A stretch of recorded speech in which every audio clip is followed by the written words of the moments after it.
So you're growing and scaling your business, and all of a sudden things grind to a halt. Now you might think that's not going to happen to me. That doesn't sound like it. My business has been growing effectively since we started the thing. But let me tell you, it's more common than you'd like to realize, or certainly that I'd like to admit. And there's a reason for it. Okay. And the reason for that is that under the 6 peaks of value creation, which is how I look at businesses that have the potential to grow, ones that can be sold to private equity for 8 to 9 figures in the future. The third peak is what we call proposition.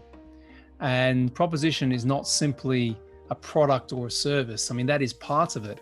It's the summation of all the various components that come together so that you can solve a problem, create a solution that solves a problem for your ideal customer.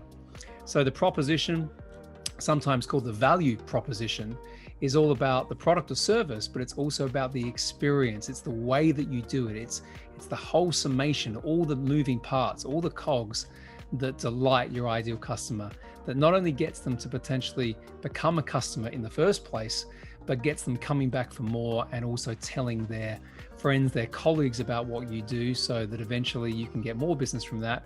And eventually, you can create raving fans.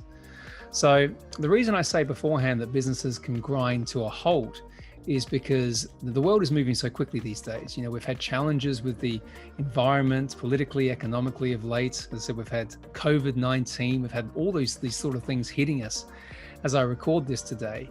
But the other thing that's happening is digital transformation in terms of how we use technology, the growth of social media, the impact of those things means that the pace of change is happening much, much quicker than it has ever had in the history of commerce and of business. So what that basically means is you might have a proposition, a product or service, which was effectively right 18 months ago, 2 years ago. But what happens if your audience has changed? What happens if their needs have changed, their challenges, their problems have changed, and you haven't been externally focused enough to notice that? And as a result of that, what you created, what you spent all your time innovating around, quickly has become obsolete, irrelevant in their world, because it no longer solves the problem that they currently have, because it's just changed so much.